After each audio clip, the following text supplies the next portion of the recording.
Entonces, hoy día vamos a ver esta parasitosis que se llama criptosporidiosis. Básicamente, esos son aspectos generales, ¿no? De hecho, al final son zoonosis parasitaria. Cuando decimos zoonosis parasitaria es que se transmite o afecta tanto a humanos como a animales. ¿Sí? Y principalmente se transmite por agua. De pronto, la segunda forma de transmisión podrían ser los sedimentos. Este parásito se caracteriza porque es altamente resistente al cloro. Entonces, el agua, de pronto, tendría que ser un vehículo, el agua tratada con cloro, podría ser un sitio en el cual esté carente de criptosporidiosis, pero como este es altamente resistente, no siempre sucede eso. Actualmente, para esta parasitosis, no existen medicamentos que tengan una plena certificación de que estos puedan eliminar al parásito, es decir, cuando el humano o los animales se ven afectados. Y anualmente, de los 58 millones de personas que son detectadas con esta parasitosis, provocando diarrea, dos son los parásitos involucrados en la producción de diarrea, es decir, Yardia y Criptosporidiosis. Ahora, más o menos el nombre de Cripto viene de esta palabra griega que significa oculto y esporos que significa espora, ¿no? Entonces vamos a ver que las esporas parecen semillas, pero que son parásitos que no son fácilmente identificables. Este parásito es el descrito en 1907 muestras de roedores. Y más que todo pensaban que era una parasitosis que solamente afectaba a los roedores, a algunos animales mamíferos, y bueno, no le dieron mucha importancia, se lo describía en libros de veterinario. Pero en 1976 se reportan dos primeros casos, una niña y una persona de 39 años, y ahí como que llama la atención, dicen, este parásito no solamente puede estar en animales, sino también en algunos humanos. Después, en 1980, describen en pacientes con VIH, y ahí ya asocian y dicen, bueno, afecta a niños, personas adultas y a pacientes con VIH. Pero tal vez lo más llamativo de este parásito ha sido cuando en 1993 se produce un brote en Milwaukee, Estados Unidos, por agua, es decir, el agua que se distribuye a la población estaba contaminada con aguaquistes, y en ese brote hay 400.000 afectados. Y de estos 400.000 afectados, que había una gran cantidad de asintomáticos, sintomáticos, aparece un grupo que llama la atención. Habían 50, en algunos textos hablan hasta de 100 personas que mueren. Y estos precisamente eran pacientes o personas que tenían así. Es un parásito altamente infeccioso. Algunos textos hablan de que 1 a 10, basta con que encontremos 1 o 10 ooquistes o ingiramos 1 o 10 ooquistes, ya podemos contraer la infección. Y una persona parasitada puede eliminar hasta unos 10.000 millones de ooquistes. Nos tiene un alto potencial de. Esta es la clasificación taxonómica. ¿Se acuerdan en la primera clase de generalidades? Había una clasificación de los enmitos, ¿no? Se dividen en cestos, estrematos. Pues también había una clasificación de los protozoarios, que decían que se clasifican en ciliados, los apicomplexa. Entonces, este sería el grupo de los apicomplexa. Y los apicomplexa se caracterizan porque tienen un aparato conoide. Ese aparato conoide les va a permitir adherirse a la célula, y luego ese aparato conoide va a facilitar la elevación. Entonces, es una apicomplexa. Y el género que ya vamos a ver es Criptosporidiosis. De ese género se han descrito alrededor de 40 especies. Van por ahí, por los 40. Y de esos 40, de pronto, estos son los que más se han descrito parasitando hombres y animales. Y de todos estos, casi el 90% de agentes causales de la criptosporidiosis tienen que ver con antipartos. Estos son de pronto las dos especies que más afectan al hombre. otras sí afectan, pero no tanto como estas dos. Ahora, aquí tenemos una secuencia de todas las formas biológicas que presenta este parásito. Entonces, vamos a ver que es completamente diferente a lo que hemos visto con amebas. Amebas era un poco más sencillo, ¿no? Amebas teníamos ¿cuántas formas biológicas? Trofozoito y quistes. Nada más, ¿no? Una forma vegetativa y una forma de resistencia. Quiste, ¿no? Y el quiste que podríamos decir que podía tener 2 núcleos, 4 núcleos, a lo mucho era eso. Pero vean que este otro parásito, su ciclo o sus formas biológicas son mucho más. Entonces vamos a empezar por aquí. Ooquistes. Aquí hay un ooquiste de pared gruesa y un ooquiste de pared delgada. Este ooquiste de pared gruesa está en el medio externo. Sí, vamos a empezar por aquí. Un ooquiste de pared gruesa que está en el medio externo ingresa por vía oral y cuando ingresa por digestión este ingresa a una célula epitelial y en una célula epitelial se transforma en un trofozoito. Este trofozoito sufre una multiplicación, se divide y a eso se llama esquizogonía. Después de esa pequeña multiplicación de 1 o 2 días, se diferencia en merontes tipo 2. Estos merontes se siguen multiplicando, pero ya se diferencian en 8 merozoitos. Y cuando el meronte está completamente lleno, se liberan 8 merozoitos.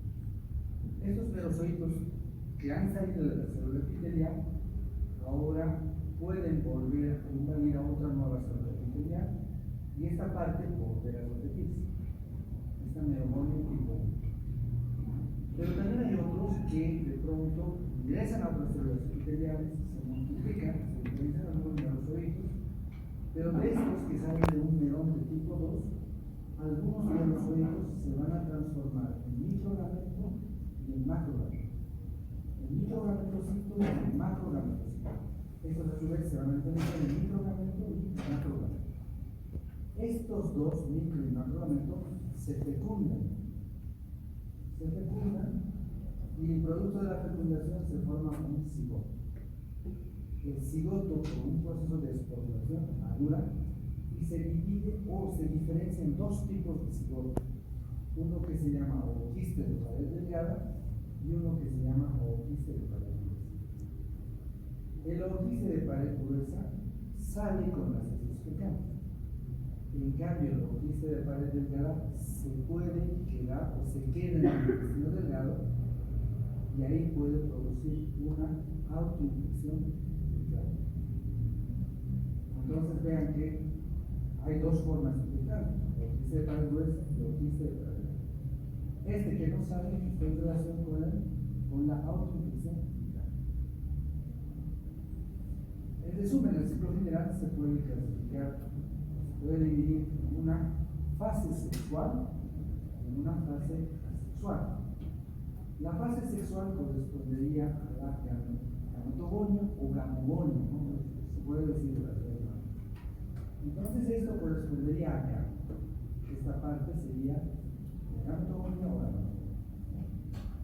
La multiplicación de tipo asexual. Y en cambio la asexual vendría a ser la esporogonia,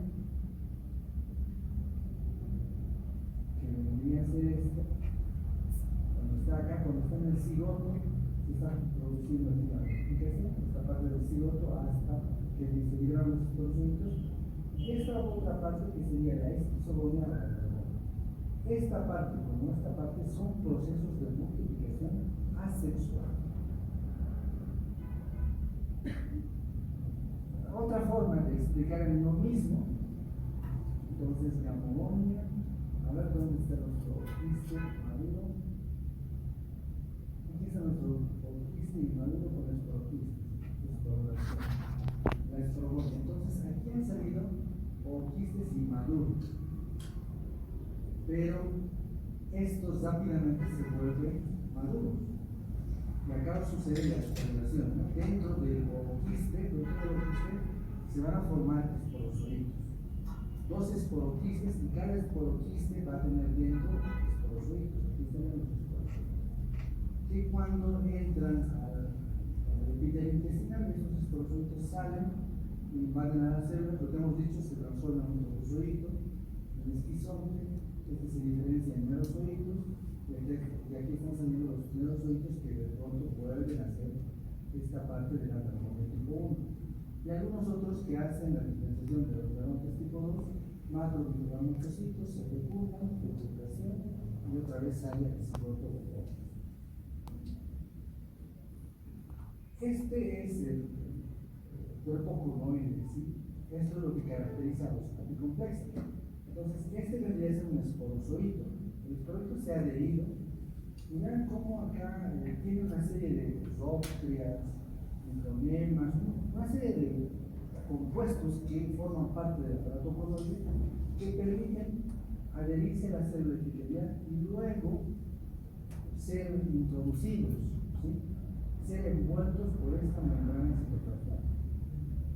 Es decir, no es que entra por una penetración activa, como lo hacían las larvas. Las larvas tenían sustancias, enzimas, y era su propia actividad enzimática la que permitía que entren. En cambio, estos no, se adhieren y es la membrana misma que hace una envoltura alrededor de este esporozoito. Entonces, acá vean, es un parásito intracelular, pero extracitoplasmático. Todo esto que está de verde es el citoplasma, pero no está entrando en contacto con lo más interno de la célula, es decir, está envuelto por esta membrana. Entonces, un parásito intracelular extracitoplasmático porque tiene una vacuola parasitófora. Esta vacuola parasitófora le permite eludir todo el mecanismo que tiene que ver con el sistema inmune que estaría actuando para eliminar a este parásito. Pero como no está en contacto directo, se constituye una barrera que lo está protegiendo al parásito. Lo mismo de ese dato, pero de otra manera, tal vez un poco más didáctica, de ver el ciclo de los mismos. Entonces, acá todos estos mamíferos pueden estar parasitados, pueden tener parásitos. Esto no solamente el sentido que habla, ¿sí? Aquí está excretando o quistes, estos vendrían a ser de pared gruesa. Hemos dicho que adentro hay esporozoitos, hay esporoquistes, dos esporoquistes que dentro tienen esporozoitos. Cuando está en el intestino, liberan los esporozoitos, se diferencian entre los zoitos, una es isogonia, y aquí están los merontes, la merogonia tipo 1, salen los merozoitos, y esto es lo que decía hace rato, ¿no? Vuelven a ingresar, como que este ciclo se vuelve a repetir. ¿Sí? Es la merogonia tipo 1. Pero después de los merontes tipo 2, se comienzan a diferenciar algunos de estos esporozoitos, ingresan a las células epiteliales, y acá se van a diferenciar macrogametocitos y microgametocitos. Y se va a producir la fecundación. Ahora, aquí lo que está mostrando esto es que a partir de este cigoto existen dos tipos de ooquistes, unos con pared delgada y otros con pared gruesa. Los con pared delgada van a volver a ingresar a una nueva célula epitelial, produciéndose la autoinfección interna. ¿Sí? Esta flecha está denotando eso. Y los que tienen pared gruesa van a salir al medio externo, contaminan el medio de agua, vegetales, y los animales pueden ingerir los vegetales. Nosotros también podemos ingerir las lechugas que están contaminadas con esos fecales que tienen ooquistes de pared gruesa, o el agua que ha tenido contacto con esos fecales de humanos o de animales puede ser el otro mecanismo por el cual esta persona va a ingerir estos productos. Ahora vean, estas son, es decir, este esquema no está hecho mostrando el borde del cepillo, y vean que el parásito, la vacuola, no es que está aquí adentro, sino está en la parte más apical de la célula epitelial. Por eso es que está de pronto acá. La forma de la célula epitelial prácticamente se pierde, ¿no? Se pierde, ¿por qué? Porque esto ha crecido. Y aquí, más o menos para mostrarles Estas son las velocidades intestinales, esta es la cripta, y el problema estaría ocurriendo acá, en las microvelocidades, acá en las células epiteliales, en esta porción. Entonces el parásito está en la porción más apical de las microvelocidades, deformando esta parte, la parte más extrema. Por eso es que aquí prácticamente vean cómo pierde la estructura, ¿no? Esta parte desaparece. Entonces el parásito está aquí, localizado en la parte más superficial o más extrema, en el polo apical. Entonces lo mismo, es el mismo esquema, o quistes. Y vean, este oquiste tiene como una ranura en el oquiste, y por estas ranuras salen los esporozoitos. Y aquí está saliendo el esporozoito, entrando a la célula epitelial. Ahí está el trofozoito multiplicándose, los neurones tipo 1. Y es que aquí cuando está entrando, cuando ha ingresado a la célula epitelial, ya dentro de la célula epitelial comienza a provocar alteraciones. Es decir, acá va a haber una salida de iones, de sodio, de potasio, va a haber toda una alteración, lo cual va a ser responsable de provocar un tipo de pérdida transmuscular. Entonces acá están los neurones tipo 2, lo mismo. De pronto aquí está más ilustrativo, pero aquí están micro, macrogameto, cigoto, los oquistes de pared delgada, oquistes de pared gruesa, y vean cómo estos, sin salir algo afuera, están invadiendo y provocando nuevamente el ciclo, pero por un evento de oxidación. Lo mismo. Entonces, ya ahí la cosa es entender el ciclo para poder comprender todo, ¿no? Entonces, aquí lo mismo. ¿Dónde están nuestros oquistes? Aquí están trozoitos dentro de la célula. El borde se deforma por completo.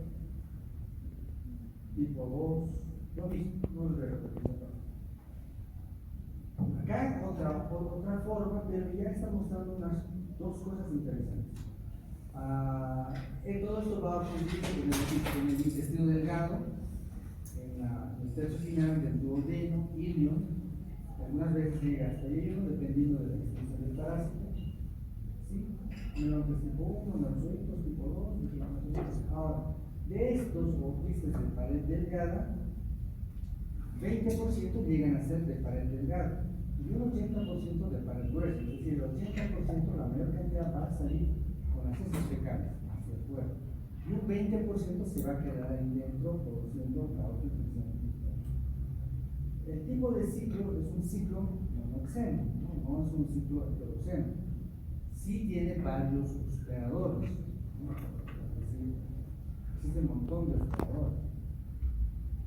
Ahora, una cosa que les decía, ¿no? Que esto de pronto es más o menos para esquematizar cómo Cryptosporidium hominis, por qué mecanismos puede ocurrir la transmisión. Entonces, puede ocurrir de persona a persona, interpersonal, basta con que una persona esté infectada en los fluidos fecales, de pronto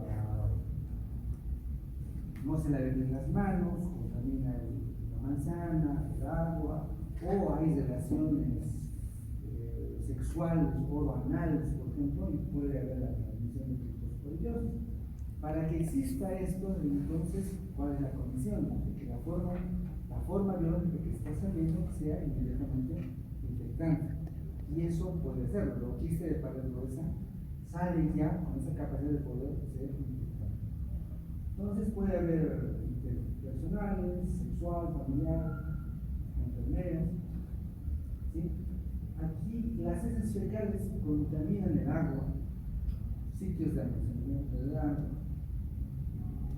sitios que, a pesar de que el agua se capta y es tratada, lo que hemos hecho en inicio, no, por más que sea tratada con cloro, el cloro no necesariamente mata a los oquistes. Entonces la misma agua que está saliendo del grifo puede tener oquistes y puede producir la transmisión. Personas que están nadando o hacen actividades de los ríos pueden contagiarse. Pues más o menos como que Cryptosporidium hominis tiene menor posibilidad de transmisión, ¿no? Entre comillas. algunas cosas.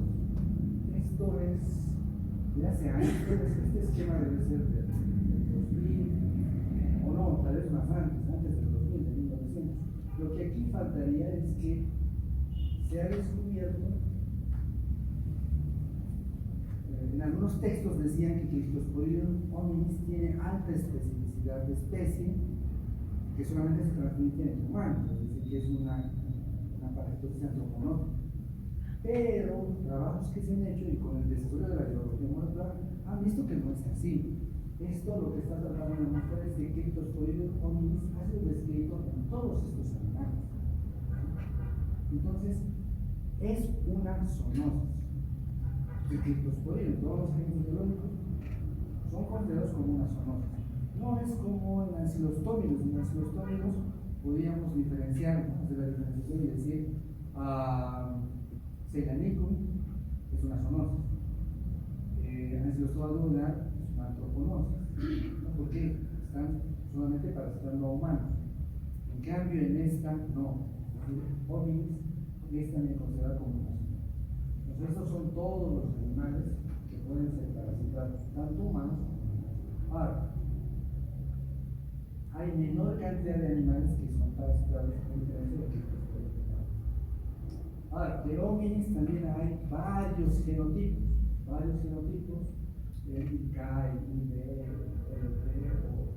LP, LA, LK, pero que han sido encontrados en diferentes tipos de animales.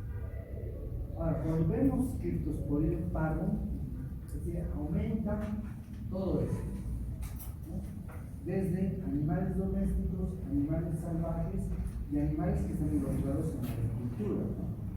Entonces, todos estos animales de pronto contribuyen a la transmisión, es decir, ellos pueden ser reservorios y fuentes de infección para que de pronto haya mayor cantidad de Cryptosporidium parvum que de hominis, ¿sí? Pero los dos son los más preponderantes.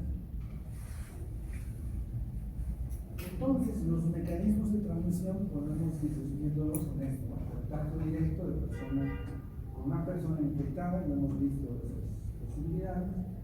Agua, que debería ser uno de los principales mecanismos, porque han visto el agua de la pila, que es el sitio por el cual se transmita, el agua de las piscinas, todo lo que tenga que ver con el agua, ¿sí? Puede ser una fuente de transmisión. Alimentos contaminados, ya saben, todo aquello que haya entrado en contacto con el agua, ¿no? Algo que esté cocido, de pronto no va a ser, las lechugas. La piscina estaría en el asunto. Y los reservorios han visto que hay una variedad de animales, pero principalmente el ganado bovino. Ahora, hay un periodo de prepatencia. El periodo de prepatencia se define como el periodo que comprende desde la infección, desde el momento la persona se infecta, hasta que comienza a eliminar ooquismos, que más o menos puede ser de 4 a 22 días. Es decir, no tiene manifestaciones clínicas, pero ya puede empezar a eliminar ooquismos. Y un periodo de incubación de 2 a 12 días, más o menos desde que se infecta hasta que tiene manifestaciones clínicas. Hábitat de ayuno a indeterminar y la porción terminal de. Ahora, acciones patógenas. Entonces, este parásito va a provocar una colonización intestinal, es decir, va a extenderse esta posibilidad de tener mecanismos de autoinfección interna. Puede ser que de pronto crónicamente esté una persona parasitada. Uno por el mecanismo de autoinfección interna y otro por el mecanismo de infección, ¿sí? Es decir, constantes infecciones van a hacer que una persona pueda estar crónicamente parasitada. En el sitio va a haber un daño, una lesión a las células epiteliales. Estas células se van a morir, entonces va a haber un proceso inflamatorio. Se habla de que en un texto hablan de que secretan enterotoxina. En algunos textos también indican que no secretan enterotoxina. Pero si es que secretara o no secretara, lo que sí se sabe es que produce una diarrea de tipo secretora. Es decir, en los primeros días, dependiendo de la carga parasitaria, puede alterar la membrana del parásito por la ocupación del mismo parásito y el parásito pierde esa función, ¿no?, de absorber, secretar, y se provoca una alteración. Y todo esto va a llevar a que exista un cuadro de diarrea. Y esta diarrea, como les dije, puede ser de tipo secretora a un inicio, por la alteración de la permeabilidad de la membrana de la célula epitelial. Estos parásitos pueden terminar moviéndose. Y cuando estas células epiteliales, por una parasitación crónica, se dañan, lo que hacen es perder su funcionalidad. Es decir, las células epiteliales secretan estas enzimas. Y estas enzimas están relacionadas con el metabolismo de los carbohidratos. Pero cuando se provoca esta alteración de esta función, la diarrea cambia, ya no es diarrea de tipo secretora, sino ahora puede ser una diarrea de tipo osmótica, porque los carbohidratos, para ser absorbidos, tienen que ser fragmentados. Como no son fragmentados, estos se acumulan y empiezan a provocar una diarrea de tipo osmótica. Pero esto solo ocurre cuando las parasitaciones son crónicas. Las células epiteliales se ven completamente alteradas. Hemos visto las criptas donde están, esas aumentan de tamaño por una hiperplasia, hipotrofia y atrofia de las microvelocidades. Hemos visto que los parásitos están ubicados en las células en la parte apical, se aplanan por completo, entonces eso va a llevar a una hipotrofia y a una atrofia. Y toda esta alteración finalmente puede llevar a un síndrome de Nadas. Entonces acá existen una serie de receptores que participan en esta penetración de los esporozoides, que no es necesario que aprendan, ¿sí?, como mucho, el desenquistamiento, la adhesión, la invasión, y ahora aquí dentro de la célula, localizados intracelularmente, pero extracitoplasmáticos, y vean cómo van a provocar esta alteración de la célula, ¿no? Va a haber una hipotrofia, una atrofia de las velocidades, de las microvelocidades, ¿no?, y van a perder su funcionalidad. Lo mismo, lo que les decía, aquí ya podemos ver el proceso inflamatorio, cómo van a liberarse interleucinas, prostaglandinas. Entonces, toda esta liberación de mediadores va a provocar diarrea. Entonces, el principal síntoma de esta parasitosis va a ser la diarrea. Ahora, acá, ¿saben lo que es la apoptosis? La apoptosis es la muerte celular programada. Entonces, cuando uno de estos parásitos ingresa a la célula, lo que el organismo hace es, como es una célula invadida, parasitada, la célula activa un proceso de autodestrucción. Pero el parásito puede detener este proceso de autodestrucción, porque si la célula inmediatamente se destruye, no daría tiempo a que se multiplique, a que exista trofito, melogonía tipo 1, melogonía tipo 2, porque eso dura un tiempo. Entonces, el parásito puede detener este proceso de apoptosis y lo detiene hasta que ha cumplido todo lo que tenía que cumplir dentro de la célula, es decir, melogonía tipo 1, tipo 2, multiplicación. Una vez que ha cumplido, recién deja que la célula se pueda mover. Y este es más o menos el aspecto de las microvelocidades. Ya aparecen unas sandías, ¿no?, que están ahí en la superficie. Pues vean cómo se pierde el campo de absorción de los nutrientes. Y estas células epiteliales de pronto van a estar completamente planas, ¿no?, destrozadas. Y aquí vean una biopsia, y acá estaría haciendo un corte nuestros neones tipo 1, tipo 2, ahí en la superficie. Entonces, lo que decíamos a un principio, la historia de esta parasitosis ha mostrado que esta parasitosis está presente en dos tipos de grupos de personas y se comporta de manera diferente. Unos son los inmunocompetentes, que seríamos nosotros, por ejemplo, somos inmunocompetentes, aparentemente nuestro sistema inmune está bien, y otros serían los inmunodeprimidos o los inmunosuprimidos. Entonces, los inmunocompetentes.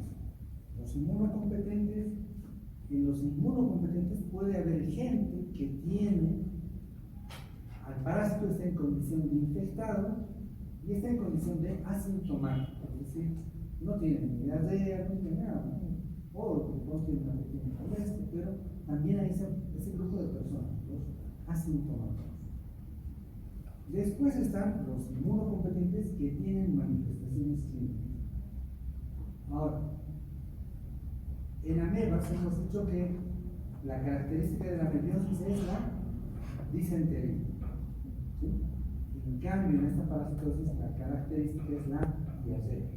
Simplemente una diarrea de tipo acuoso, que puede ser moderada, profusa, es decir,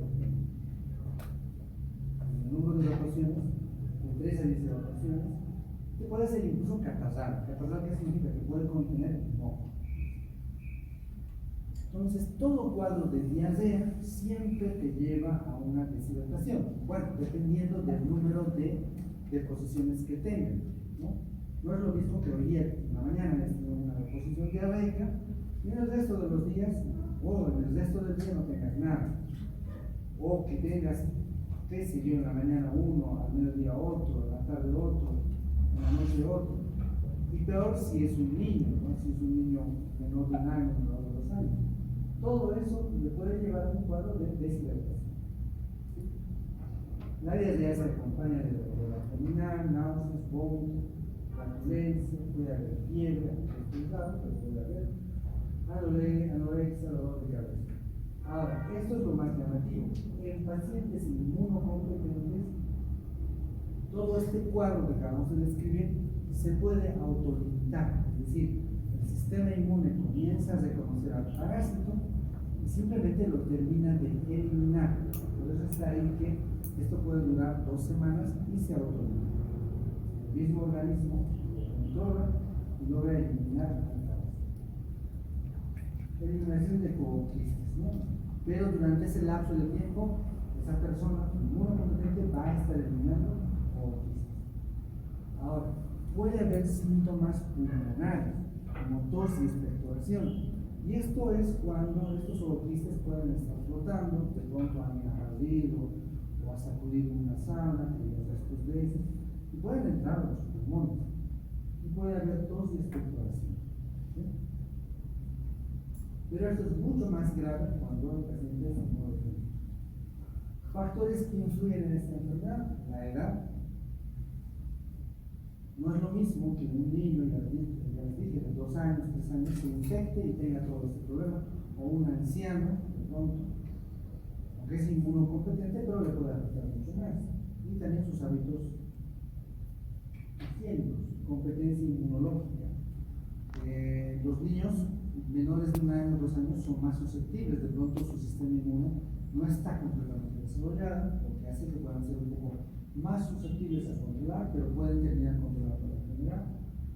Asociado a otros patógenos, no necesariamente puedes tener criptosporidiosis solamente, puedes tener otras infecciones bacterianas, la especie involucrada y la dosis infectiva.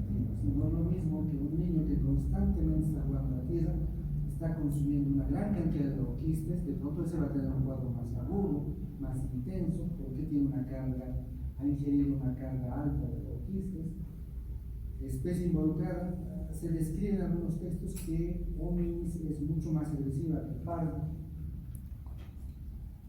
Y esto corresponde a brote de Milwaukee, como les decía, ¿no? En Estados Unidos. Entonces, más o menos el artículo habla de las características de los pacientes.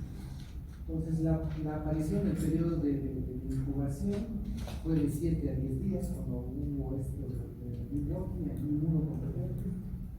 La duración de la diarrea de personas sanas fue entre 2 y 26 días, de pronto más de 2 semanas, pero se autolimitó.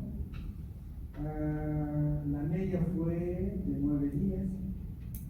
El número de deposiciones al día fue de 12, entre 1 y 90, tenemos los valores más extremos, vean, como el mínimo competente en Estados Unidos. Y los cuadros graves pueden estar entre 12 a 17 litros al día, pero no me hace de Entonces, una persona, imagínense, de 12 a 17 litros de agua están siendo perdidos por diarrea, ¿no? Entonces, vean que en un paciente aquí ya nos está indicando una cosa. Todo paciente que tiene cuadro de diarrea siempre se debe de poner líquidos. Peor si son en los extremos de la vida, es decir, niños y ancianos, porque fácilmente se puedan deshidratar y fácilmente pueden llegar a morir. Ninguno deprimido. De pronto la descripción de la diarrea casi es lo mismo, pero ahí vean el número de deposiciones, de 6 a 25 por día. Entonces, los pacientes inmunodeprimidos prácticamente se mueren por cuadros de diarrea, ¿sí? Terminan muriendo, porque no pueden controlar, su sistema inmune está malo, está deshecho, y para eso comienza a proliferar mucho más. Varios meses de diarrea, 3 a 6 litros por día, severa deshidratación, desgastada de cualquier antimicrobial, pérdida acentuada de peso, nosotros somos agua básicamente, y existe una mortalidad elevada. Los grupos de riesgo, personas con problemas inmunológicos, VIH, pacientes que reciben terapias inmunosupresoras, de pronto utilizan corticoides, o de pronto son pacientes que van a recibir un trasplante. Y este cuadro está más o menos resumiendo todo lo que acabamos de mencionar. Los inmunocompetentes, todo lo que puede presentar. La mortalidad alta en bebés y niños que tienen riesgo de bailes en riesgo. Entonces, si bien esta parasitosis puede autolimitarse, lo que mata a los niños inmunocompetentes, entre comillas, es la diarrea, la deshidratación. No hay un tratamiento específico. Ahora, y acá descarten esto. En los inmunocomprometidos existen cuadros intestinales y extraintestinales. En cambio, en los inmunocompetentes, solamente o en la mayoría de las veces intestinales, aunque hemos descrito que puede existir algún cuadro pulmonar, pero que no es significativo, ¿sí? Pero en estos es grave, o extraintestinal es completamente grave, es de pronto de las causas de mortalidad. Asintomático, pasajero, crónico o fulminante. Diarrea, fiebre, dolor. Ahora, en estos pacientes inmunocomprometidos, todo paciente diagnosticado con VIH o que está siendo inmunosuprimido, lo que se debe determinar y controlar es el secuentro de linfocitos T celular. Sí, esto es clave en todo paciente inmunocomprometido.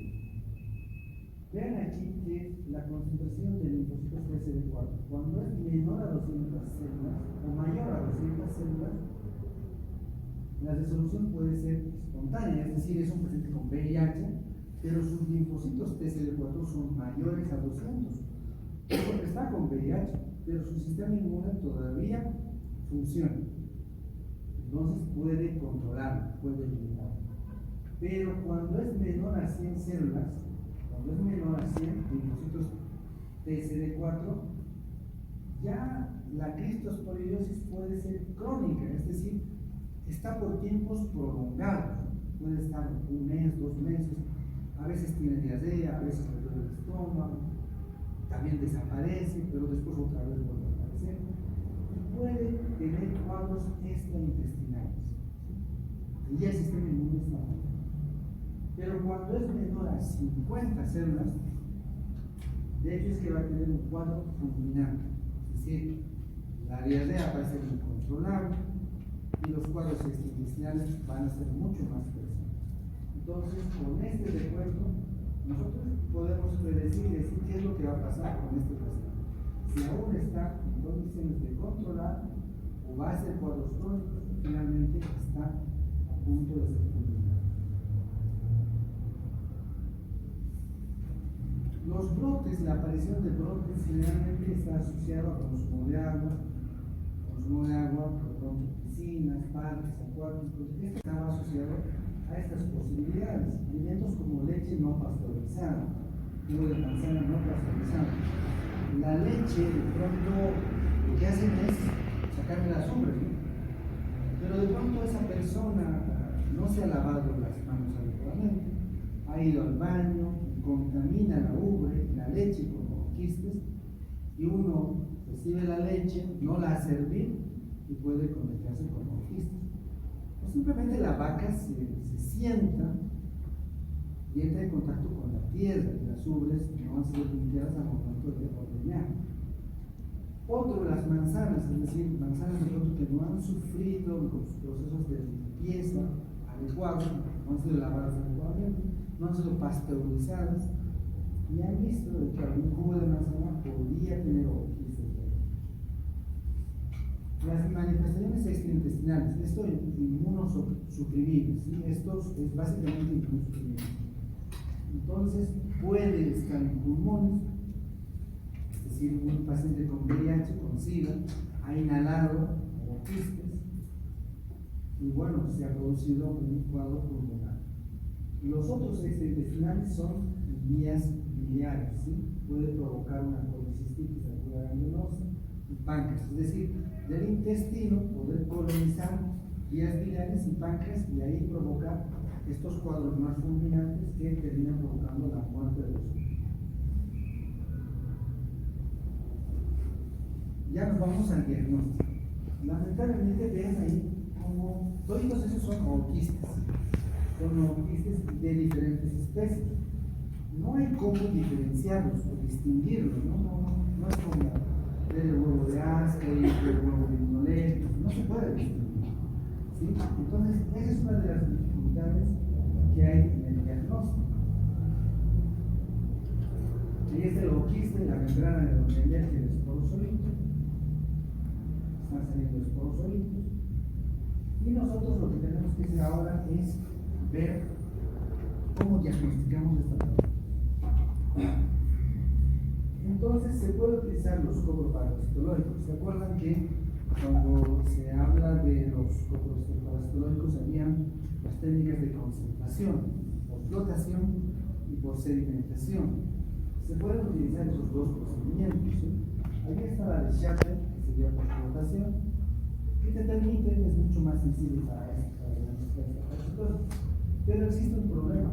Lo que les mostré acá es más o menos así como se ve en un coproparasitológico. Son translúcidos, no se los puede observar. Cuando se coloca en un bol, una muestra de heces, prácticamente no se los observa. Entonces, si nosotros hacemos la técnica de Schachter, puede ser que sea positivo, pero no los vamos a poder visibilizar. Para poder visibilizarlos, tenemos que hacer la adquisición siéndense o quimio multiplicado. Es decir, ese sedimento que ha sobrado se extiende en un portaobjeto, se fija en el portaobjeto y luego se tiñe. Y cuando se tiñe, adquiere este aspecto, esta coloración. Entonces ahí recién se vuelve visible. Entonces, para el diagnóstico de esta parasitosis, no sirve solamente hacer el coproparasitológico. Si lo has hecho bien, pero si no lo has tenido, no te sirve de nada. No vas a observar absolutamente nada.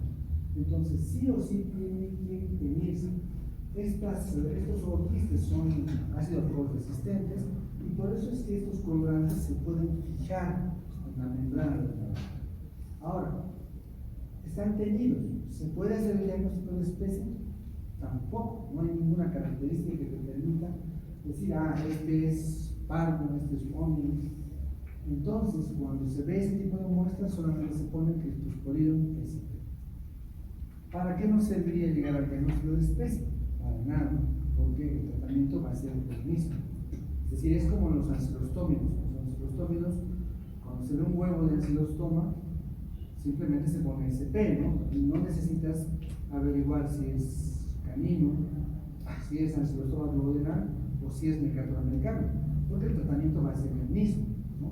De pronto, si fuera el tratamiento diferente, ahí sí tendrías que llegar al diagnóstico de esto. Otras formas existen para llegar a este tipo de diagnóstico, existen estas otras formas, aunque no son muy sencillas, ¿sí? Por antígenos se utiliza para anticuerpos para diagnosticar esta parasitosis. La biopsia de yeyuno es muy difícil de hacer eso, ¿sí? Porque el endoscopio llega apenas hasta el duodeno, no llega hasta el yeyuno. No es un tubulario que tú lo puedas meter y meter y meter y meter, ¿no? Solamente te llega hasta el duodeno, a la unión del duodeno y el yeyuno, y no pasa más. Entonces la biopsia es un poco complejo de realizar. Pero esto sí, el PCR de pronto es algo que en otros países ya está siendo utilizado de manera rutinaria, pero aún así resulta costoso. Ahora, con fines de investigación resulta muy bueno, porque tú puedes precisar qué especie es la que está afectando, ¿no? Pero con fines prácticos para el tratamiento puedes utilizar y comprobar de que es Cryptosporidium y punto, ¿no? Y la especie de pronto con fines científicos. Y esta es la inmunofluorescencia, ¿no? Anticuerpos fluorescentes, donde estos deberían ser los ooquistes que se ven con fluorescencia. Y el tratamiento en inmunocompetentes, básicamente la terapia es de sostén, es decir, de hidratación oral o venosa, dependiendo al tipo de deshidratación, ¿no? Si es leve, moderado o severo, dependiendo, ¿sí? Terapia de inmunodeprimidos. Vean que en la terapia de inmunodeprimidos es mucho más amplio. Lo que no se debe hacer es suspender la terapia retroviral. En este sí se sigue dando dosificación. Los tratamientos son la nitazoxanida, acitromicina, claritromicina, pero estos son poco efectivos, por lo tanto esta es la mejor opción. Pero hasta esta es cuestionable su capacidad de poder eliminar los parásitos. Los antidiarreicos, solo en inmunocompetitivos, no se recomienda, y eso jamás utilizan los antidiarreicos para personas que tienen cuadros de diarrea. La diarrea es un mecanismo de defensa, lo que el organismo trata de hacer es eliminar las bacterias, los parásitos que están ahí provocando daño. Entonces, si ustedes le dan un antidiarreico a un niño, están haciendo que de pronto se concentre mayor cantidad de bacterias, mayor cantidad de parásitos, y es mucho más grave. Sí se recomienda en pacientes inmunocomprometidos, ¿por qué? Para evitar la pérdida de líquidos. Imagínense tener 20, 30 microfilms al día. Inmunomoduladores biológicos, suero, todo esto para pacientes con VIH, ¿no? Los factores de riesgo, todo esto, es decir, todas estas posibilidades pueden hacer que en algún momento vamos a encontrar escoliosis. En Bolivia hay dos trabajos que se han hecho en relación a criptosporilosis, y estas son las prevalencias. Esto es un poco antiguo, esto es hecho en 1998, y lo llamativo de esto es que todos estos niños entran con niños que eran asintomáticos, ¿sí? Estaban en condición de asintomáticos. Ahora, puede ser que los niños simplemente los padres hayan dicho que no tenían nada, pero en el artículo se dice que esta era la situación de estos niños. La Julián, todo eso es altiplano, es camino a batallas, antes de batallas, y vean, estas eran las prevalencias. En otros países vean cómo las prevalencias son bajas, 1, 3, Asia 5, 10, 30, África, ¿ya? Bolivia, uno de los más altos. En el hospital del niño, es otro trabajo que llevaba 26.3%. Entonces nosotros tenemos prevalencias altas de criptosporilosis. Lo que no se sabe exactamente es cuánto tenemos de porcentaje de asintomáticos y cuánto de sintomáticos. Asintomáticos persistencia, resistencia, bueno, todo eso tiene que ver con algunas características. O quistes inmediatamente infectantes, tamaño pequeño es muy interesante. Esto vamos a ver más adelante con los filtros. Resistente a las condiciones del medio. Ahora ven que aquí son termolábiles, pero a menos 20 por 72 horas y a 100 grados. Hay otra diapositiva que esto explica mucho mejor. Ahora vamos a ver. Resistentes al cloro. Estos son los 4 resistentes al cloro.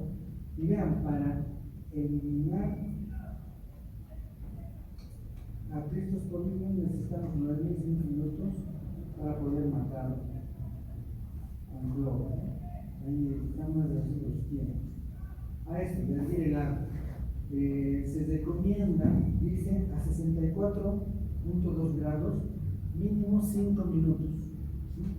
A 72, que esté hirviendo a 72, por lo menos 1 minuto. Pero nosotros, cuando hacemos hervir el agua, no llegamos a hacer hervir 1 minuto o 5 minutos. Apenas cuando suena la caldera y bota el vapor y empieza a silbar, ¿qué hacemos? Lo apagamos rápidamente. Y ahí debería ser cuando nosotros lo dejamos 5 minutos o 1 minuto.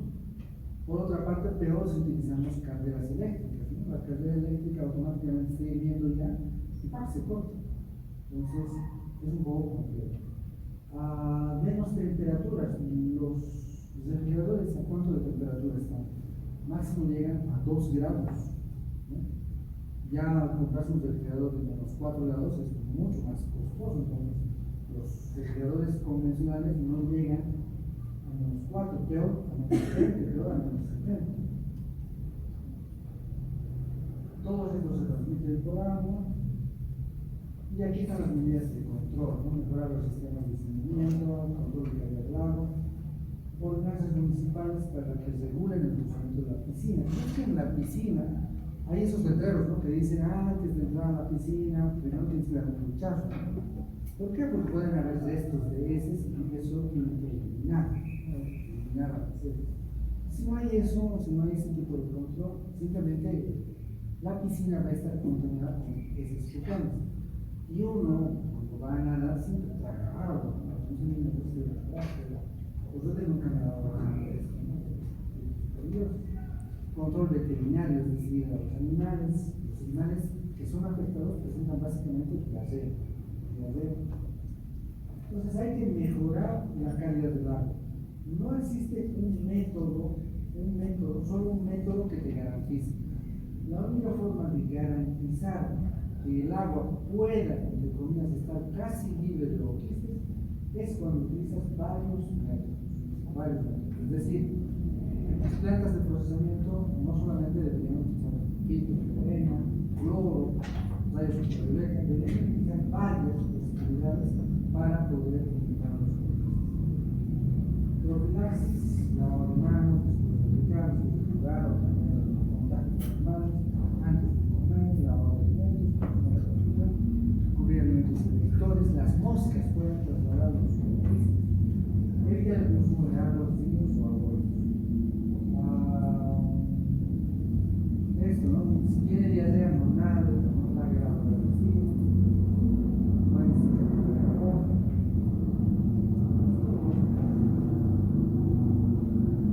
Esto es ahí arriba, ¿no? La Fátima ahí arriba, creo que se llama nuestro estanque de agua que tenemos unos grandes, y las llamas están ahí arriba, ¿no? Las llamas, los rincones están ahí arriba. Y cuando llueve, esa agua arrastra las heces fecales en el estanque, es decir, esto no está fuera de pronto, no está descontextualizado, eso es lo que pasa con el agua que nosotros ingerimos, todos ingerimos esa agua. Y esto, aquí en La Paz no hay mucho de esto, pero los que han ido a Santa Cruz, hay estos juegos recreacionales, pero también aquí hay piscinas, ¿no? Hay piscinas donde uno va a nadar todo cubierto, y hay gente de todo tipo que entra, si no sigue las recomendaciones, bueno, algunos no pueden encontrar esta enfermedad, ¿no? Y el perro ahí, y eso también es común, ¿no? Tomar del grifo directamente, uno puede tener oquistes, ya saben por qué. O besar a los perros, abrazarlos, no lavarse las manos, son cosas que de pronto son usuales, no son frecuentes.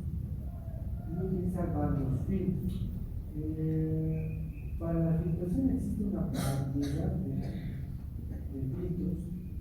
Se recomienda que, como les dije, utilizar varios mecanismos.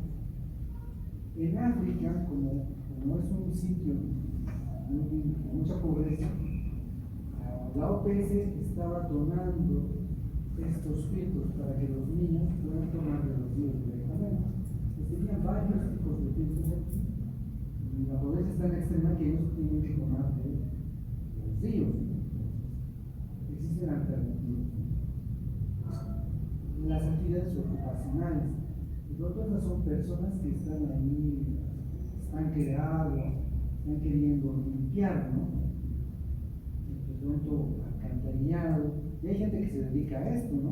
Los funcionarios de la alcaldía se obstruye, están ahí trabajando en las alcantarillas, y esos son los que están más expuestos a todo esto. Puede entrar por vía migratoria también, ¿no? El bautismo.